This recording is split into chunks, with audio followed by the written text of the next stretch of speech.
اور یہ 7ویں صدی ہجری مسلمانوں پہ افتاد بن کے ٹوٹی. سنیوں نے تو مسلمانوں پہ یہ ظلم کیا کہ مروجہ طریقہ یہ شروع کیا. شیعہ نے یہ ظلم کیا کہ ایک فاطمی بادشاہ تھا شیعہ کا، سلطان علاوون. اس نے ایک منت مانی تھی کہ میرا اگر یہ کام ہو گیا تو میں قبر رسول پہ جا کے گنبد رکھ دوں گا. 678 ہجری میں میلاد شروع ہوا، 604 ہجری میں سنیوں کے زیر قیادت، اور 678 ہجری میں، یعنی یہ 7ویں صدی ہجری بنتی ہے، 6 پوری ہو کے تو 7ویں میں اس نے لکڑی کا ایک گنبد بنوایا اور اسے لا کے قبر رسول کے اوپر رکھ دیا. اس وقت اس کا کلر سفید تھا، گرین کلر تو بہت بعد میں سلطنت عثمانیہ نے اس کو کیا، پہلے سفید گنبد تھا. اور جس نے اسے یہ مشورہ دیا وہ بعد میں معزول ہو گیا، اور لوگ یہ کہتے تھے کہ اس کو سزا ملی ہے اس عمل کی. لیکن بعد میں آج یہ حالت ہے کہ سعودی حکومت کی بھی جرت نہیں ہے گنبد خضرا کو ہٹا دے. حالانکہ جب انہوں نے اس وقت مزارات ختم کیے تھے، یہ کہتے ہیں مزارات شہید کیے تھے. بھئی شہید وہ چیز ہوتی ہے جو اپنی اصل میں قرآن و سنت سے ثابت ہو. جب مسلم شریف میں حدیث ہے، میں تمہیں منع کرتا ہوں قبروں پر عمارت بنانے سے، قبروں کو پکا کرنے سے، قبروں پر بیٹھنے سے، چاہے مجاور بن کے بیٹھنا ہو یا فزیکلی بیٹھنا ہو. اس کے ہوتے ہوئے کس کی جرت تھی کہ وہ قبر رسول کے اوپر کوئی اس طرح کی عمارت کھڑی کرتا؟ رہ گیا حجر عائشہ میں نبی الاسلام کا دفن ہونا، تو وہ آپ علیہ السلام کی خصوصیت تھی. ترمذی میں حدیث ہے، حضرت ابوبکر صدیق رضی اللہ تعالیٰ عنہ نے فرمایا تھا کہ نبی علیہ السلام کی قبر آپ کی چارپائی کے نیچے کھودو، کیونکہ میں نے نبی علیہ السلام سے سنا تھا کہ اللہ تعالیٰ نبی کو اس زمین میں موت دیتا ہے جو سب سے بڑھ کر محبوب ہو. لہٰذا جس جگہ آپ کی ڈیتھ ہوئی ہے ایگزیکٹ اس چارپائی کے نیچے آپ کی قبر کھودی جائے. یہ نبی علیہ السلام کی حدیث کی بنیاد پہ فیصلہ ہوا تھا. یہ نہیں ہوا تھا کہ نبی علیہ السلام کی قبر کے اوپر حجرہ عائشہ بنایا گیا تھا، وہ پہلے سے موجود تھا. کوئی گنبد نہیں تھا، حجرے کے اندر دفن ہوئے. یہ گنبد 678 ہجری میں رکھا گیا. کوئی سوچ سکتا ہے ٹیکنالوجی نہ ہو شاید اس لیے نہیں رکھا. نہیں سرکار، 80 ہجری کے اندر جب ہزاروں صحابہ زندہ تھے، عبد الملک بن مروان بنو امیہ کا جو بادشاہ تھا، اس نے یہ ڈوم آف دا راک بنوایا جس چٹان سے نبی علیہ السلام معراج پہ تشریف لے گئے. قبۃ الصخرہ اسے کہتے ہیں. کتنا بڑا ڈوم ہے، گنبد خضرا سے تو بہت بڑا ہے. وہ اس زمانے میں بنا ہوا ہے.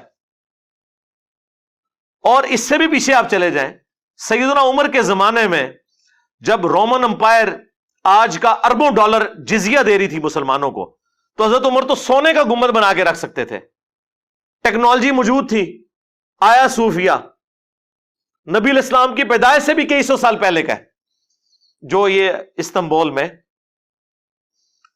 اس کا ذرا گنبد دیکھیں، گنبد خضرا جیسے درجنوں گنبد اس میں سے نکلتے ہیں.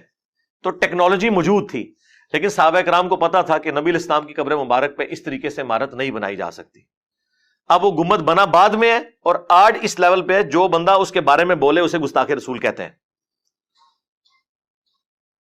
اور اس گنبد کے بارے میں وہ لوگ بھی بات نہیں کر سکتے جو مزارات کے خلاف بولتے ہیں، ان کی بھی جرت نہیں ہے. وہ زیادہ زیادہ کہتے ہیں نہیں یہ نبی علیہ السلام کی خصوصیت ہے. یہ کہہ کے لوگوں کو خاموش کرواتے ہیں. بھئی آپ کی خصوصیت کیسے ہو گئی؟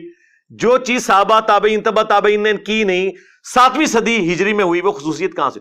اسی وجہ سے جو محدث اعظم تھے سعودیہ کے، شیخ ناصر الدین البانی، ویسے تو البانیہ کے تھے، یہاں پہ بعد میں شفٹ ہوئے، وہ آخری وقت تک ان کی سعودی حکومت سے یہی جھگڑا تھا کہ گنبد ہٹاؤ یہاں سے. ان کو خود نکلنا پڑ گیا سعودیہ کی سرزمین سے، حرمین سے، اس کی پاداش میں. اور یہاں پہ وہ جناب ہمارے وہ بھولے بالے طارق جمیل صاحب بتا رہے ہیں کہ جی یہ گنبد خضرا جو ہے علماء دیوبند نے بچایا. انہوں نے کہا تھا کہ جناب وہ یہ اس پہ اجماع ہو چکا ہے اور یہ ہو چکا ہے. انہوں نے خط لکھا. وہ کس کے کہنے میں میرے بھائی؟ وہ خود ادھر کے علماء نے کہا تھا کہ یہ بہت بڑا ایک ریونج کھڑا ہو جائے گا. اور انہوں نے کہا کہ دیکھیں بخاری مسلم میں حدیث ہے، اے عائشہ تیری قوم نئی نئی جہالیت سے نہ پھری ہوتی تو میں حتیم کو توڑ کر خانہ کعبے کی باؤنڈری میں داخل کر دیتا اور ابراہیمی بنیادوں پہ کھڑا کر لیتا. لیکن نبی الاسلام نے اس کو ان اٹینڈڈ چھوڑ دیا. وہ آج تک باہر ہے. بیچ میں ایک دفعہ عبداللہ ابن زبیر نے اندر کیا، پھر حجاج نے توڑ کے باہر کر دیا. وہ ایک سلسلہ ہوا، لیکن اوورآل نبی الاسلام نے بھی فتنے کے ڈر کی وجہ سے ایک معاملے کو نہیں کیا. تو علماء عرب نے اس حدیث کی پلی لیتے ہوئے کہا کہ نہیں. اور پھر اب جب گنبد اتاریں گے تو پھر نبی الاسلام کی اس حوالے سے بھی بے حرمتی ہو سکتی ہے قبر کی، کہ قرآن میں واضح حکم ہے لا ترفعوا اصواتکم فوق صوت النبی، نبی کی آواز سے بھی اپنی آواز کو بلند نہیں کرنا. اور جن لوگوں کے دلوں کو اللہ نے تقوی کے لیے چنا ہے ان کی اللہ نے نشانی بیان کی ہے کہ وہ رسول اللہ کی بارگاہ میں اپنی آوازوں کو پست رکھتے ہیں. صحابہ کرام کے بارے میں یہ، حضرت ابوبکر عمر کے بارے میں یہ آیت نازل ہوئی تھی، صحیح بخاری میں آتا ہے، جب وہ آپس میں جھگڑ پڑے اور حضور سے ان کی آواز بلند ہوگی. اور عبداللہ ابن ابی ملیکہ کہتے ہیں قریب تھا کہ اس مخلوق کے دو بہترین لوگ برباد ہو جاتے جب رسول اللہ کی بارگاہ میں انہوں نے انجانے میں اپنی آواز بلند کر دی، اور وہ ابوبکر عمر تھے. اس کے بعد بخاری کے الفاظ ہیں حضرت عمر اتنا آہستہ بولتے تھے کہ حضور کہتے تھے مجھے آواز نہیں آ رہی، اونچا بولو، اتنا ڈر گئے. پھر اللہ تعالیٰ نے اگلی آیات نازل کی ان الذین یغضون اصواتهم عند رسول اللہ، بے شک جو لوگ اپنی آوازوں کو پست رکھتے ہیں رسول اللہ کے حضور، یہ وہ لوگ ہیں جن کے دلوں کو اللہ نے تقوی کے لیے چن لیا ہے، ان کے لیے مغفرت اور اجر عظیم ہے. اور یہ ساری آیات آج بھی روزہ شریف کے اوپر لکھی ہیں. اب تو خیر انہوں نے بڑا چوڑا کر دیا، ایک انہوں نے ختم نبوت والی آیت لکھ دی ہے ما کان محمد ابا احد من رجالکم ولکن رسول اللہ وخاتم النبیین. سینٹر میں انہوں نے وہ لکھی ہے یا ایھا الذین آمنوا لا ترفعوا اصواتکم فوق صوت النبی، نبی کی آواز سے اپنی آواز کو بلند نہ کرو. اور پھر اس طرف انہوں نے لکھی ہے وہ ان الذین یغضون اصواتهم عند رسول اللہ.